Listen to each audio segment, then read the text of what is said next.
Hey guys, Tammy here, and in this video, we are going to talk about the new significant other. Now, this is a hot button topic always. There's always a hiccup when the new significant other comes in. I don't care which side it's on. I don't care if it's a week down the road, a month down the road, a year down the road. It's always a hiccup for everybody.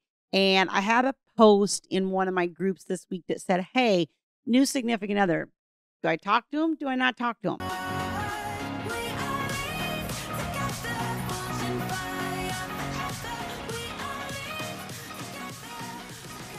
Before we dive into this, let me just remind you, if you like this content, please hit like on the video and also subscribe to my channel so that you get notified as new videos are released. And as always, please share this on your social media. So many people looking for help with all these little topics.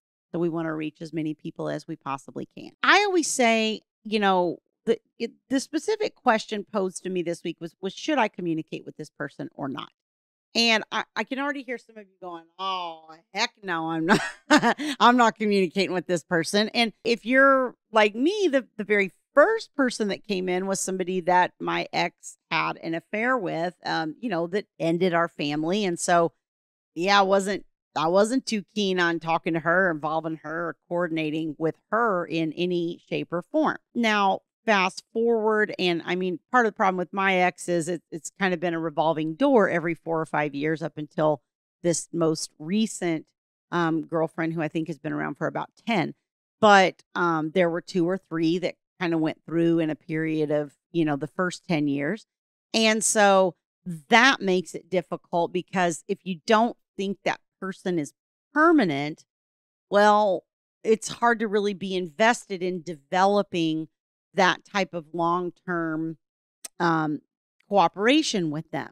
So I think the first question we need to ask ourselves is, do we think this person is permanent? And not that you can necessarily know that from your perspective, but I think based on, your ex and their behavior and all that kind of thing, you can usually tell. I kind of knew with the first one that it probably wasn't going to stick. And I think I knew with the first 2 or 3 that was probably going to implode at some point. This most recent one that's been around for quite a while, I actually really like. I get along with fine. My kids are older, so I don't really need to coordinate. But if I needed to coordinate at this point, it would be her and not him for me, just because I like her, frankly, better than him. And she's easier to deal with and she's more reasonable. So it can be better because you don't have the same emotional trigger with that person that you have with your ex. Between you and your ex, there's this very long history, right? And all these emotions and a lot of times there's resentment, anger, hurt, whatever all of the negative things are. With the significant other, you really don't have that, particularly if they didn't come along until things were, had well fallen apart. So like in mine and Thomas's case, my second husband, who passed away last year, he was attorney. If you're not aware of what I'm talking about, flip back on the YouTube channel and look about 1.5 years ago, and you'll see me and Thomas together, and you'll see the story of what happened. But when in mine and his case, I came in very early on. His children were only 1 and 2, but he and his ex-wife had split about 6 or 7 months before I met him. She's the one that left. She opted out, and she was already seeing somebody within the first month or so after she left. So she'd already been seeing somebody else for, several months by the time he and I met. There's no animosity between me and her on that front because the separation and divorce didn't have anything to do with me, right? It was already her choice before that ever happened. I think that affects the dynamic too. That's why you have to look at these things on a case-by-case basis and say, well, can I handle it? Asking if I'm going to communicate with this person, it's like, can you handle that? Because you're the one that is the parent. If you're communicating with the new significant other, can you handle that person's involvement? Now, I personally think it's always good when the children have another person that loves them. And I think that Thomas's ex-wife in particular that's something that she was very good at. Both of his children were adopted.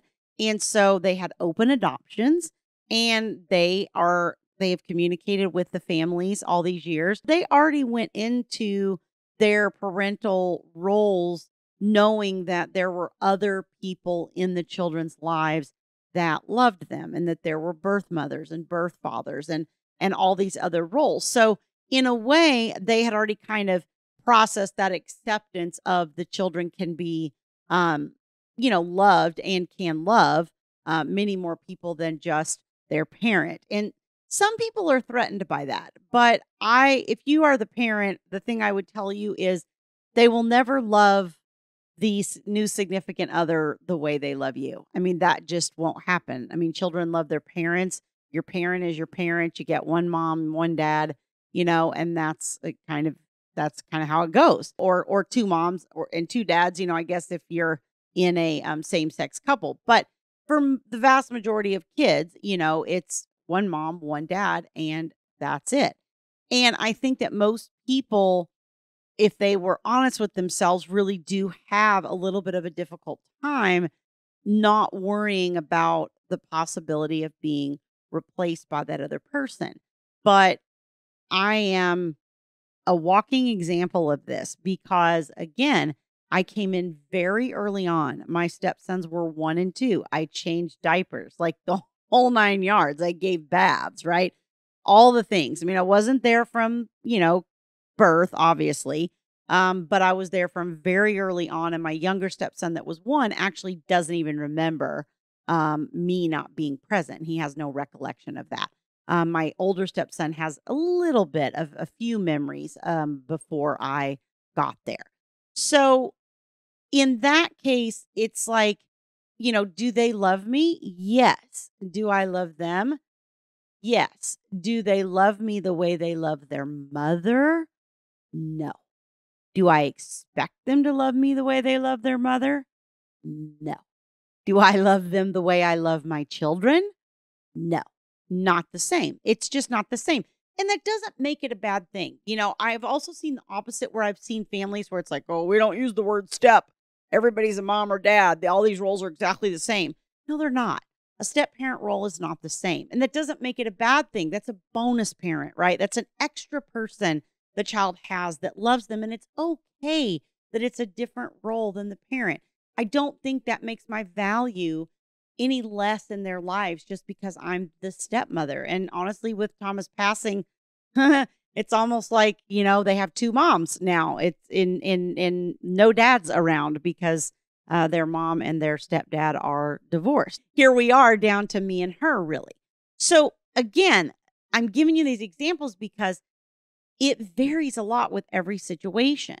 And one of the things that I think is key is that new significant other going to do they overstep their role? Do they overstep their boundaries? Because that's one thing that I never did with Thomas and his ex-wife. Don't get me wrong, because I did a lot of the coordination. I usually did the school registrations. I coordinated parent-teacher conference appointments for the 2 of them to go to. I scheduled doctor and dentist appointments a lot of times and all that kind of thing. But I didn't actually go to parent-teacher conference, right? I felt like that wasn't my role. That was between him and her. Now, did we have back to school nights sometimes? And, she couldn't go. And so me and him each needed to split and each take a kid. And I went. Yes, if I was needed, my help was needed, I went all hands on deck, right? But if I wasn't needed, I didn't go just to insert myself into that. I let them handle things that were really, parental decisions, even though I was kind of the administrative coordinative person. And the reason I was that person is because, frankly, neither one of them were good at it. And she admitted, like, look, I'm not very good at this. Can you just, we would have like a scheduling issue. And she'd be like, can you just put together what you think? You have so much more experience with this and just let me know. And I'll look at it and let you know if that works for me or if I need to change something. Sure, no problem. It does depend on, one, how much the significant other oversteps and how much they make you, are they trying to make you feel inferior or like they're the one in power or in control or whatever? Now, I will forewarn you that it's not good to overshare with this person. Okay. At the end of the day, you have to remember their loyalty still lies with your ex, right? No matter how nice they are, no matter how much girl talk or guy talk or whatever that you have between you, at the end of the day, their loyalty still lies with your ex. So you still need to keep it kind of on a business level. You need to use the same techniques that I always talk about in communicating with your ex, where, some of you may have heard Bill Eddy, who's an author that writes a lot about narcissistic and high conflict people. He's a guy that I know actually, and because he's here in San Diego where I am, and my husband and I have met with him several times. But he teaches a technique that he refers to as BIFF, BIFF, and he actually wrote a book of that title, and it means brief, informative, firm, and friendly. That's what BIFF stands for: brief, informative, friendly, and firm. And so that's how your communication needs to be. And so it still needs to be that way, even if you're dealing with a significant other. And don't share, because usually when I see these relationships go south, it's because you overshare. It gets back to the ex. There's some sort of discussion between the significant other and the ex. That somebody sending notes back to you about, did you say this? Did you tell this? Blah, blah, blah, blah. So you have to really have good boundaries to have this type of relationship. But I think it can be very useful. I think the one thing that it gave Thomas's ex-wife, if I'm going to venture to even speak for her, but I think the one thing it gave her is sort of an assurance of the children kind of having that mom type role in this world. Somebody that was a little bit more nurturing, that was a little bit more maybe observant, noticing of things, paying attention. Are they tired? Are they hungry? Are they grumpy? Just kind of some intuitive things that I think just kind of come a little bit easier and more naturally for moms, especially with me having raised kids before. So I think there was a benefit to that for her. Those are kind of my key pieces is like, sometimes this can be a good thing. Sometimes it can make things worse. You have to kind of take it on a case by case basis. You definitely want to make sure they're permanent. You want to make sure that they're a person that doesn't overstep their bounds. You still want to maintain your good boundaries, good communication techniques, and don't overshare, because that is usually going to be the thing that sinks the entire ship. So if you'd like to learn more about my coaching services, you can go to divorceuniversityonline.com/VIP-coaching. There's a link on that page. You can book a time for a free consultation with one of my staff so that you can learn more about my coaching services and how I might be able to help you on this journey. Thanks for joining me. See you guys next time.